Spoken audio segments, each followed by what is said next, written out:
Buenos días, a continuación les hablaremos sobre los procesos cognitivos. Estos son los básicos y superiores. En el índice podemos observar de lo que hablaremos el día de hoy. Pero para empezar, ¿qué son los procesos cognitivos? Los procesos cognitivos son sistemas que nos permiten procesar diferentes tipos de información que recibimos a través de los sentidos. Como ya sabemos, se encuentra la vista, el olfato, el gusto, el tacto y el oído en ellos. Posteriormente se genera la elaboración y construcción y asimilación del conocimiento. En otras palabras, la mente se encarga de procesar, codificar y organizar la información del conocimiento adquirido. Se clasifica en dos grupos, en los procesos cognitivos básicos y los procesos cognitivos superiores.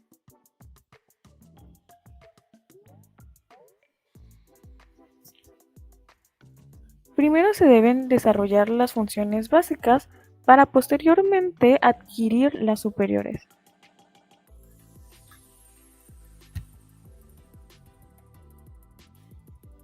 Procesos cognitivos básicos.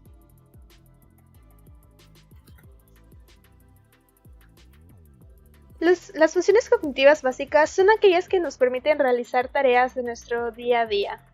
Este es un proceso que se manifiesta de forma natural y que todos los seres vivos tenemos, ya que estas son funciones muy primitivas que realmente están más enfocadas a nuestra supervivencia. Y como mencioné, a realizar tareas de nuestro día a día, que serían como recordar las cosas que tenemos que hacer, a tomar decisiones importantes, mantener una conversación, etc. Y todas son muy importantes para poder posteriormente desarrollar las funciones cognitivas superiores. Tenemos 4 componentes básicos que conforman las funciones cognitivas básicas. Estas están relacionadas entre sí y tienen un orden del más sencillo al más complejo, siendo el primero la sensación, seguido de la percepción, luego la atención y por último la memoria. En primer lugar tenemos la sensación.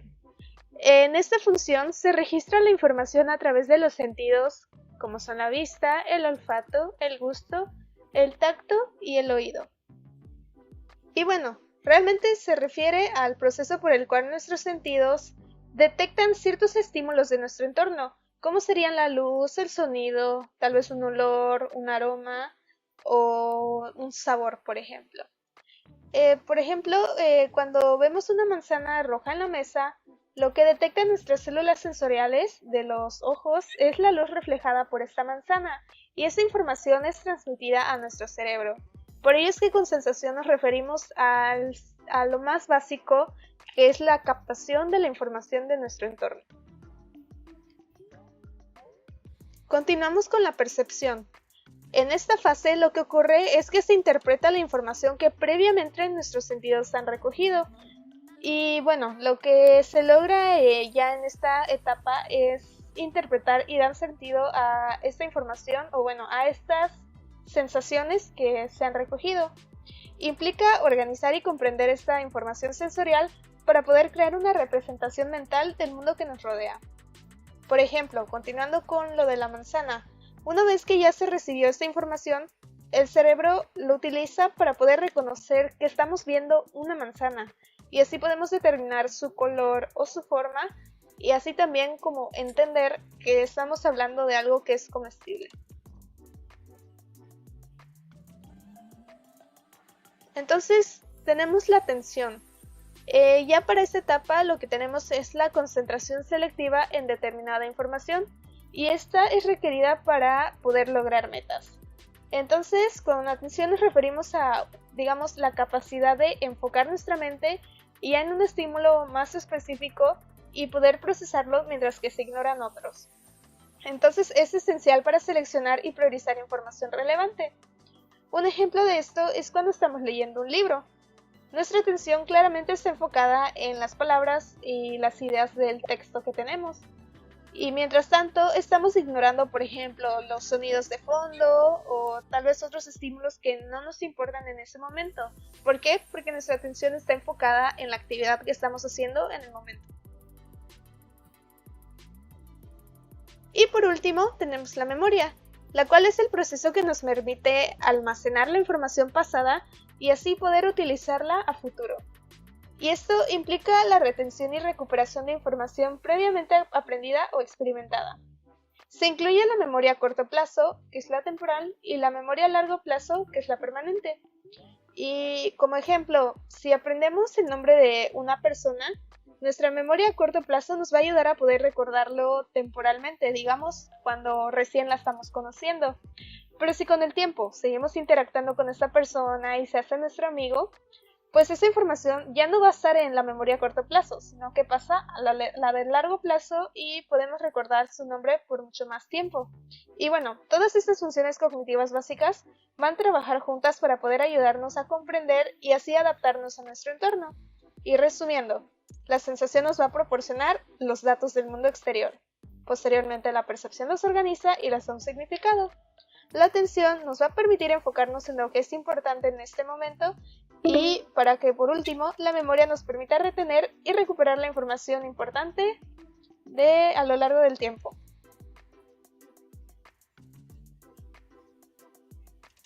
Como se mencionó anteriormente, no solo los humanos tenemos este tipo de proceso cognitivo, también las plantas y los animales lo tienen.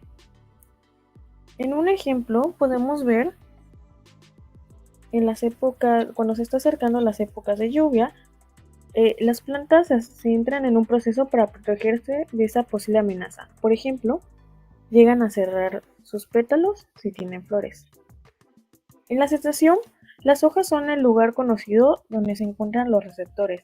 En este caso, sus receptores es donde sienten el cambio que pasará a continuación. En la percepción es donde las plantas aplican la medición de la temperatura, luz, entre otras cosas. Con la atención, las plantas distinguen qué tipo de cambio está por pasar, ya sea lluvia o una sequía. Y en la memoria es donde se recuerda cómo se actuó anteriormente en una situación parecida. Este suele hacerse de manera automática. Bien, ahora pasemos a los procesos cognitivos superiores. Estos procesos son los que realmente nos distinguen de entre, como ya me he mencionado, los animales o cualquier tipo de ser vivo, ya que esta es la unión o la integración de la información que proviene de los procesos cognitivos básicos. Es decir, es como una red que se va uniendo con los procesos cognitivos básicos para que podamos en un futuro pescar algo que sería todo este conjunto, el proceso cognitivo superior. Estos se encargan de integrar la información con la que ya contamos y generalmente se trata de procesos conscientes que requieren un esfuerzo un poquito más grande para poder realizarlos. Vamos a hablar primero de cómo son clasificados.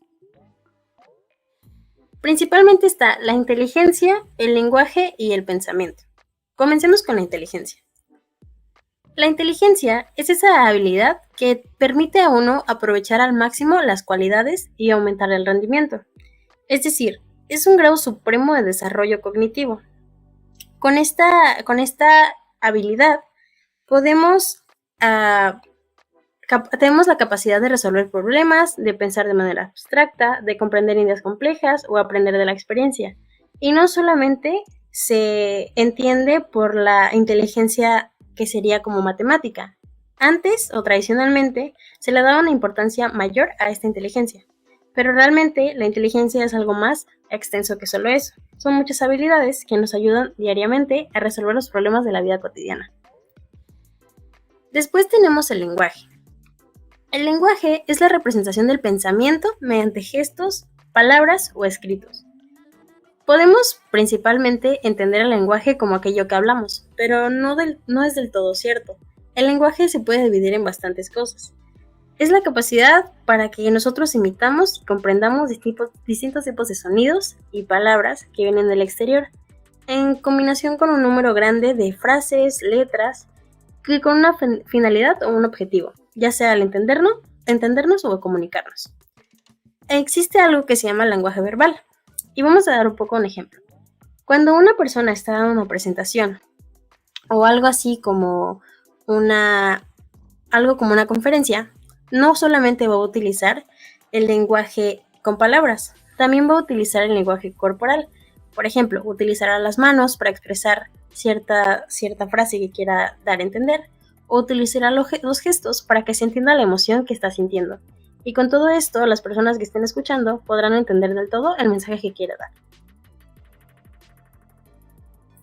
Posterior a esto está el pensamiento, que este es el que engloba básicamente las ideas formadas por la mente y nos permite juzgar, analizar y realizar deducciones a base de esta información. Es un proceso mental que se encarga de tomar decisiones y de resolver también los problemas de la vida cotidiana, entre otras más funciones. Para poder llevar a cabo todas estas acciones, necesitamos primero crear conceptos en nuestra mente, organizar nuestras ideas, agrupar objetivos, personas y entre otros elementos. Para todo esto nos sirve los procesos que ya hemos visto con anterioridad. Por ejemplo, la memoria para recordar a las personas, o para organizar nuestras ideas nos puede servir la inteligencia.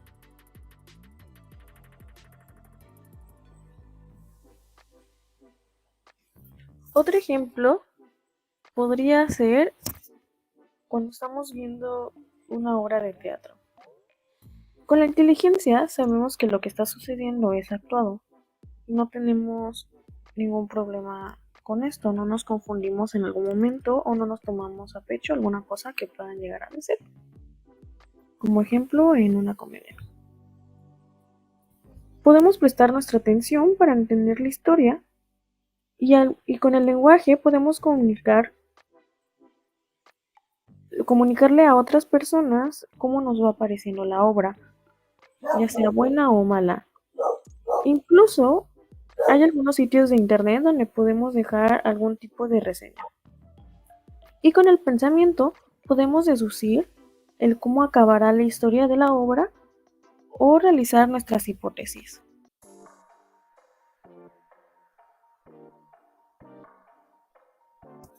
Y esto es todo de nuestra parte.